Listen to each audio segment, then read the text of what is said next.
Hello guys, I am Ricky and you're most welcome to our YouTube channel Nirmala निर्वाण classes. जैसा कि जानते हैं मध्यकालीन भारत चल रहा है और मध्यकालीन भारत में हम लोग आज पढ़ने वाले हैं शिवाजी का मंत्रिमंडल, सेना एवं कर व्यवस्था। मंत्रिमंडल, सेना और कर व्यवस्था, इन 30 चीज़ों को देखेंगे हम लोग। शिवाजी के जो है किस तरह शिवाजी का मंत्रिमंडल था, उसकी सेनाओं का किस प्रकार था और क्या उसकी कर व्यवस्था थी, इसको हम लोग मराठा साम्राज्य को देख रहे हैं और इसमें हम लोग शिवाजी को देख रहे हैं। साथ ही इसके पहले हम लोगों ने देखा था शिवाजी का सैन्य अभियान, जो इसके पहले वीडियो में थी। तो आइए अब आज देखते हैं मंत्रिमंडल। तो शिवाजी के मंत्रिमंडल को अष्टप्रधान कहा जाता था, जैसा आप लोगों ने सुना है। शिवाजी के मंत्रिमंडल को क्या कहा जाता था?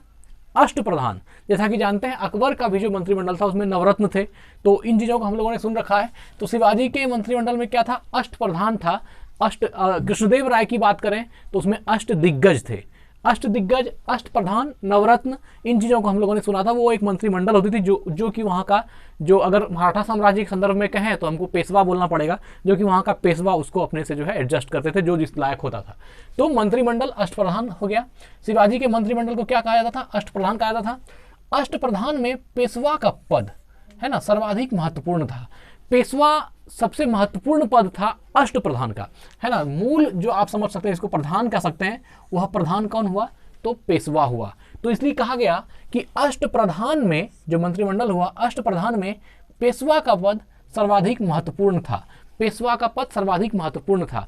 बहुत सारी मूवी आप लोगों ने देखा होगा मराठी जिसमें कि दिखाया गया है, उसमें पेशवा का पद बहुत ही महत्वपूर्ण होता है। रणवीर सिंह की भी मूवी आई थी बाजीराव मस्तानी, जिसमें कि पेशवा पद को बहुत बार पेशवा को जो है यूज किया गया है, आप वहाँ से भी समझ सकते हैं। और जो मराठा साम्राज्य की भाषा थी वो क्या थी? मराठी। कौन सी भाषा थी? तो वो भाषा मराठी थी। शिवाजी का जो मराठा साम्राज्य था उसकी भाषा क्या थी? तो उसकी भाषा मराठी थी। और देखिए हम लोगों ने भाषा को देखा, अब देखना है कि जो मराठा साम्राज्य की सेना थी वह किस प्रकार थी। तो मराठा साम्राज्य में सेना को, जो आर्मीज थी मराठा की, इसको 3 पार्ट में डिवाइड किया गया, 3 भागों में विभक्त किया गया था, है ना। पहला था पागा सेना, दूसरा है सिलहदार और तीसरा था पैदल सेना। पागा, सिलहदार और पैदल, ये 3 सेना थी मराठा साम्राज्य में। या कह सकते हैं कि यह 3 प्रकार की सेना जो शिवाजी ने अपने मराठा साम्राज्य के लिए बनाया था, वो क्या क्या था? 3 प्रकार में डिवाइड किया गया था आर्मी को, पागा सेना, सिलहदार और पैदल। पागा सेना कौन था? ये नियमित घुड़सवार सैनिक थे। नियमित घुड़सवार सैनिक का अर्थ है जो नियमित घुड़सवारी करते हैं और परिपक्व घुड़सवार हैं, है ना। तो उनको हम लोग पागा सेना के अंतर्गत लेते थे। उनको जो है उन्होंने पागा सेना के अंतर्गत रखा था, जिसमें नियमित घुड़सवारी होती थी। ये नियमित घुड़सवार सैनिक थे। दूसरा था सिलहदार। सिलहदार क्या था? ये अस्थायी घुड़सवार सैनिक थे। अस्थायी, है ना, ये अस्थायी घुड़सवार सैनिक नहीं थे, घुड़सवार सैनिक ही थे लेकिन अस्थायी थे। और तीसरा है पैदल सेना, है ना। इसके अलावा पैदल सेना भी थी, पैदल सेना भी थी। तो ये 3 प्रकार में जो है आपका शिवाजी का जो मराठा साम्राज्य था उसके सेना जो है इन 3 प्रकार में, पागा सेना, सिलहदार सेना और पैदल सेना में विभक्त थी। और इसके बाद जो एक और बात कही जाती है कि उस समय में जब मराठा साम्राज्य की स्थापना हुई, उस समय भी अंग्रेजों का कुछ आवागमन तो शुरू हो गया था। तो ऐसा कहा जाता है कि अंग्रेजों ने शिवाजी को तोप दी थी, है ना, तोप दी थी। तो यह जो तोप देने की प्रथा थी, यह तो प्रथा नहीं थी, मतलब अंग्रेजों द्वारा शिवाजी को तोप दिया गया था, ऐसा माना जाता है कि शिवाजी को सर्वप्रथम जो तोप दिया गया वो किसके द्वारा?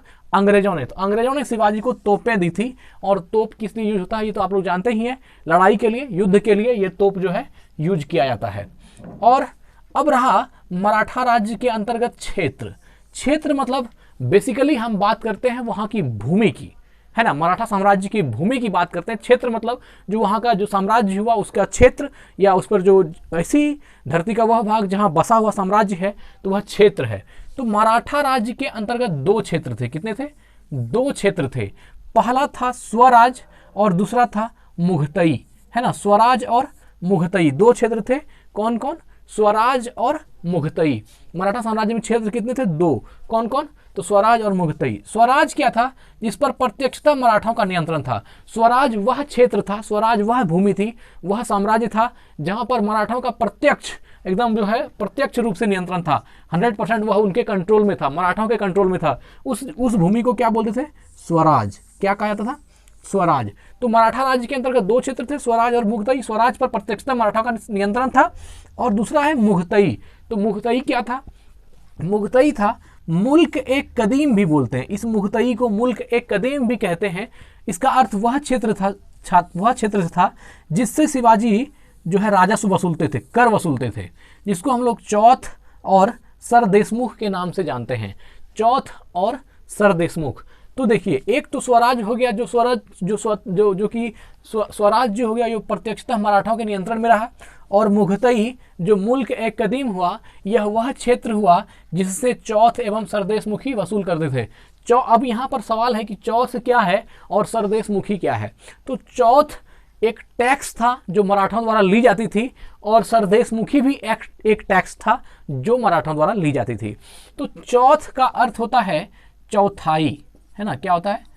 चौथाई, या इसका मतलब होता है 1/4 हिस्सा। जैसे 1 रुपया का 1/4 हिस्सा 25 पैसा हुआ, 100 का चौथाई 25 हुआ, है ना? 100% का चौथाई 25% हुआ। मतलब कि 1/4 हिस्सा जो टैक्स के रूप में शिवाजी वसूलते थे, वह राजस्व था। यह एक टैक्स था, यह एक कर था चौथ, और दूसरा कर था सरदेशमुख। अब जानना यह है कि चौथ क्या है और सरदेशमुखी क्या है। ये तो हो गया, एक चौथाई हिस्सा टैक्स के रूप में लिया जाता था, लेकिन किससे ली जाती थी? तो चौथ, पहले हम लोग चौथ को समझ लेते हैं, फिर सरदेशमुखी को भी समझ लेंगे। चौथ वह था जिसमें कि यह अपने स्वराज से नहीं लेता था, है ना? सॉरी, सरदेशमुखी स्वराज से नहीं लेता था।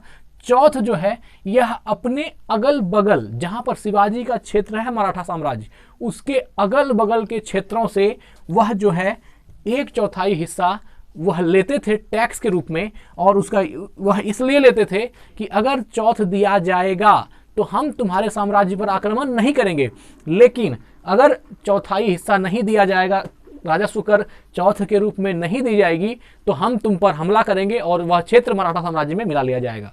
तो इस डर से दिया जाता था कि शिवाजी किसी पर हमला ना करे। तो इस डर से वो चौथ लेते थे।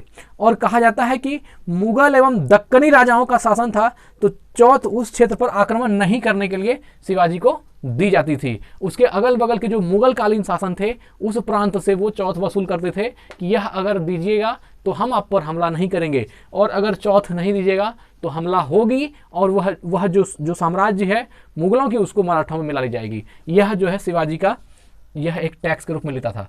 और एक टैक्स और है सरदेशमुखी। सरदेशमुखी क्या है? यह 10% अतिरिक्त भार था।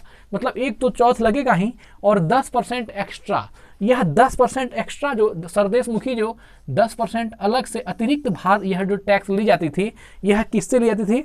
ये वहां से लिया जाता था जो मुगलों के अधीन था, जो साम्राज्य मुगलों के, जो भूमि मुगलों के अधीन थी, है ना? पर मराठा उस क्षेत्र पर दावा करते थे और उस क्षेत्र से 10% अतिरिक्त लेते थे। यह सरदेशमुखी कहलाता था। तो अब आपने समझ लिया सरदेशमुखी क्या है और चौथ क्या है। चौथ तो हो गया कि उसके साम्राज्य के अगल बगल जो साम्राज्य है उस पर हमला नहीं करने का टैक्स 1/4। और यह जो 10% सरदेशमुखी वाला था, यह 10% क्या है? यह इसलिए 10% है कि जो भी स्पेशल मुगलों के लिए, जो भी मुगल कालीन जो जहां पर शासन था, जिस जगह पर मुगल कालीन शासन था, वहां पर अलग से 10% सरदेशमुखी के रूप में शिवाजी लेते थे। और अगर वह 10% नहीं दिया जाता था तो वो उस क्षेत्र को दावा करते थे कि यह मेरा क्षेत्र है, और उस भूमि भाग को, उस भूभाग को, उस साम्राज्य को अपने मिलाने का जो है वो दावा करते थे। इसलिए लोग उनको सरदेशमुखी भी दे देते थे कि जाओ हम निपटारा ही कर लेते हैं, हम टेंशन में फंसते ही नहीं हैं। तो सरदेशमुखी हो गया, 10% अतिरिक्त अधिभार था, और ये वहां से लिया जाता था जो मुगलों के अधीन था, पर मराठा उस क्षेत्र पर दावा किया करते थे, वहां से 10% सरदेशमुखी वसूल करते थे। अब आगे बढ़ते हैं। अब है सरंजामी प्रथा, है ना? सरंजामी प्रथा, मराठा भूराजस्व व्यवस्था। यह जो सरंजामी प्रथा था, यह मराठा भूराजस्व की एक व्यवस्था थी। मोस्ट इंपॉर्टेंट प्रश्न है, इसको ध्यान रखिएगा कि सरंजामी प्रथा क्या है ना? सरंजामी प्रथा क्या है? यह मराठा साम्राज्य की भू व्यवस्था थी। यह क्या थी? मराठा साम्राज्य की भू राजस्व व्यवस्था थी। भू राजस्व अर्थात टैक्स लेने की व्यवस्था थी, जिसको क्या कहा गया? सरंजामी प्रथा कहा जाएगा। निम्नलिखित में से कौन सी प्रथा थी जो मराठाओं की, जो मराठा साम्राज्य की भू राजस्व व्यवस्था है? तो क्या मारना है आपको? क्या मारना है आपको? सरंजामी प्रथा। क्या मारना है? सरंजामी प्रथा। सरंजामी जो बना है, यह एक शब्द से बना है जिसका नाम है सरंजाम। यह वर्ड है सरंजाम, और सरंजाम से ही बन गया सरंजामी। तो पहले समझ लेते हैं कि सरंजाम क्या होता था। यह मूल रूप से जात और फैज, यह जो सरंजामी प्रथा है यह मूल रूप से जात और फैज दो पार्ट में डिवाइड था, जात और फैज के रूप में। यह जो है आप समझ सकते हैं एक सेना को रैंक टाइप से था, और यह जो सरंजाम का अर्थ होता है यह मूल रूप से सिविल और सैन्य सेवा के लिए था। यह कि सरंजाम शब्द किसके लिए बना था? सिविल और सैन्य सेवा के लिए, सिविल और सैन्य सेवा के लिए। तो सिविल और सैन्य सेवा के संदर्भ में जो एक प्रथा राजस्व के रूप में चलाई गई वह क्या था? मराठा भूराजस्व प्रथा, वह था सरंजामी प्रथा। तो सरंजाम मूल रूप से क्या था? यह सिविल और सैन्य सेवा के लिए भूमि अनुदान का नाम था, है ना। सिविल और सैन्य सेवा के लिए भूमि अनुदान का नाम था। क्या था? भूमि अनुदान था, एक तरह से भूमि अनुदान का नाम था। भूमि अनुदान का नाम क्या था? तो यह था सरंजामी प्रथा। तो यह सरंजामी प्रथा भी मराठा भूराजस्व व्यवस्था का एक अंग रहा। यह याद रखिएगा कि सरंजामी प्रथा किससे संबंधित है? तो मराठा भूराजस्व व्यवस्था से संबंधित है। चलिए, और क्या है सरंजाम का अर्थ क्या होता है? यह सिविल सेवा, सैन्य सेवा के भूमि अनुदान का नाम है। सिविल सेवा या सैन्य सेवा के भूमि अनुदान का नाम क्या है? सरंजाम, और इसी से बना सरंजामी प्रथा, जिसमें जात और फैज नामक जो है दो अलग अलग रैंक दी जाती थी। आगे देखते हैं। शिवाजी की कर व्यवस्था मलिक अंबर की मोस्ट इंपॉर्टेंट क्वेश्चन है।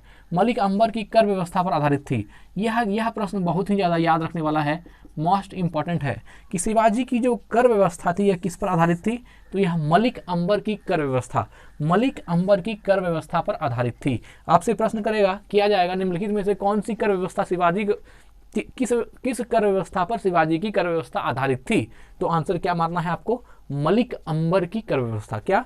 मलिक अंबर की कर व्यवस्था पर आधारित थी। शिवाजी की कर व्यवस्था मलिक अंबर की कर व्यवस्था पर आधारित थी। आगे देखते हैं। शिवाजी ने रस्सी द्वारा माप की व्यवस्था के स्थान पर काठी एवं मानक छड़ी, काठी एवं मानक छड़ी के प्रयोग को आरंभ किया। यह भी बहुत ही महत्वपूर्ण प्रश्न है कि काठी और मानक छड़ी का उपयोग जो है किस मराठा साम्राज्य के शासक ने किया? तो यह सबसे पहले शिवाजी ने ही किया, और रस्सी द्वारा माप की व्यवस्था हटा दी। रस्सी द्वारा जो माप की व्यवस्था थी, इस व्यवस्था के स्थान पर काठी एवं मानक छड़ी का प्रयोग किया। रस्सी द्वारा मापन की व्यवस्था को हटा करके काठी एवं मानक छड़ी के प्रयोग मानक छड़ी के प्रयोग को आरंभ सबसे पहले किसने किया? शिवाजी ने किया, जो मराठा साम्राज्य के संस्थापक भी रहे। आगे देखते हैं। शिवाजी 1679 ईस्वी में अन्नाजी दत्तो द्वारा व्यापक भूमि सर्वेक्षण कराई। यह भी मोस्ट इंपॉर्टेंट क्वेश्चन है ना। शिवाजी ने भूमि सर्वेक्षण, है ना, भूमाजी किसके द्वारा कराई? तो अन्नाजी दत्तो के द्वारा। यह जो है अन्नाजी दत्तो, शिवाजी ने अन्नाजी दत्तो द्वारा व्यापक भूमि सर्वेक्षण कराई। क्या कराई? व्यापक भूमि सर्वेक्षण। शिवाजी ने किसके द्वारा व्यापक भूमि सर्वेक्षण कराई? तो अन्नाजी दत्तो के द्वारा। किसके द्वारा? अन्नाजी दत्तो के द्वारा शिवाजी ने व्यापक भूमि सर्वेक्षण कराई। यह भी मोस्ट इंपॉर्टेंट क्वेश्चन है, और इस नेम को याद रखना है, अन्नाजी दत्तो को। ठीक है, आगे देखते हैं। शिवाजी समय समय पर कुल उपज का 33% भाग राजस्व के रूप में, बाद में 40% हो गया। ऐसा भी कहा जाता है कि समय के अनुरूप कुल उपज का 33% शिवाजी के समय, है ना, शिवाजी के समय कुल उपज का 33% भाग राजस्व के रूप में देना पड़ता था, और बाद में यह 40% भी हो गया।